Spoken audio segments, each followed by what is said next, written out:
Alhamdulillah kalau dulu tuh safari politik, sekarang safari dakwah. Alhamdulillah gitu ya. Dulu cari suara, sekarang cari pahala. Alhamdulillah lah. Nah, Allah udah menakdirkannya indah.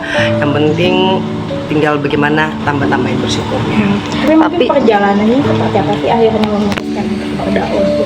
Enggak sih, sebenarnya sih lebih ke sharing. Artinya kan pengalaman hidup aku itu mudah-mudahan tidak dialami oleh orang lain, sehingga kalau misalkan ada yang kepo soal politik tuh kayak gimana sih, aku spill lah sedikit-sedikit biar gak kaget nanti pas masuk ke dalam dunia politik yang sesungguhnya gitu kan. Atau ketika nanti mengalami hal-hal yang mungkin akan menggoyangkan keimanan, ya aku sharing sedikit insya Allah cara-caranya agar supaya bisa bangkit lagi. Dan yang paling penting sih sekarang akhir-akhir ini bagaimana menjadikan Al-Quran sebagai pedoman dalam hidup. Sehingga kalau udah pakai Al-Quran tuh insya Allah apapun yang terjadi, gelombang tsunami pun mental kita tuh udah biasa-biasa aja. Ini pertama kan aku enggan disebut ustazah, karena kalau misalkan ditanya pesantrennya mana, pesantrennya Pondok Bambu, Lapas ya kan ustazah itu biasanya lulusan pesantren kan, kalau aku kan pesantren kehidupannya.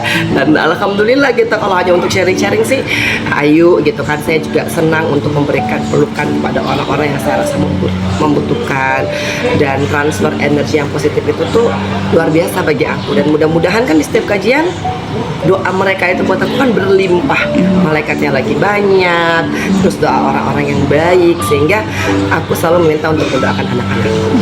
Pasti ya, artinya metamorfosis ini kan terasa banget karena aku yang dulunya begini gitu kan, terus jatuh sampai udah nggak punya tempat untuk jatuh lagi gitu, karena udah sejatuh-jatuhnya.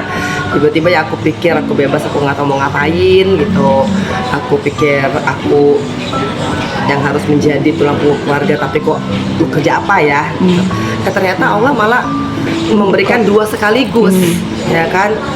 Tabungan di dunia dan tabungan akhirat, insya Allah ya, doain ya gitu. Kalau dulu kan tabungan dunia banyak emang nolnya gitu, tapi hilang juga. Kalau sekarang dapat dua ini bagi aku tuh luar biasa. Terus ketemu temennya dua lagi. Nah, temen di dunia yang insya Allah soleha, terus ketemu lagi temen di alam kubur nanti, ya Allah. Jadi tuh double gitu.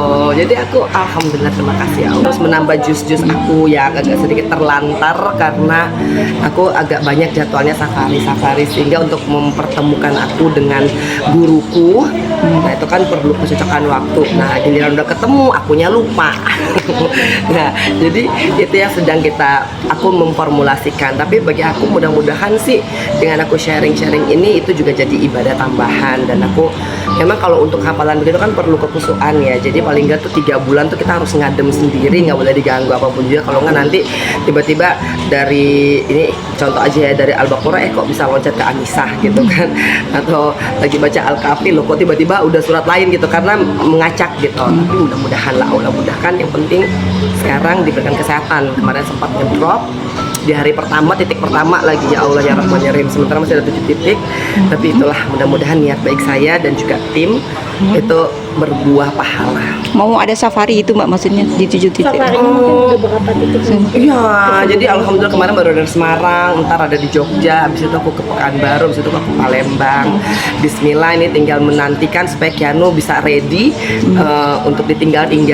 Nah, Oma kan udah kita mulai training, alhamdulillah. Yang sekarang tuh yang ngejaga juga udah alhamdulillah. Jadi aku udah boleh tinggal 2 hari, 3 hari, alhamdulillah. Kemarin juga ke Barcelona, mamaku aman-aman aja, alhamdulillah, karena udah ketemu tandemnya dari Manado, jadi bahasa Manado.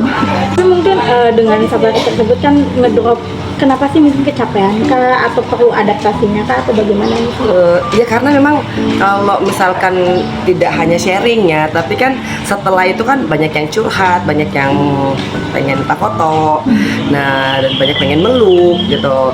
Kalau misalkan jamaahnya 1000, nah kadang-kadang kan kita ngeladeninnya kan nggak sampai semuanya, dan aku mohon maaf lahir batin, bukannya nggak mau meluk ya Allah, bukannya nggak mau untuk curhat gitu, tapi memang karena jadwal dari panitianya juga kan sangat mepet ya, karena dari satu titik kita harus langsung, misalkan kemarin dari Batang kita ke Kendal, nah jadi itulah.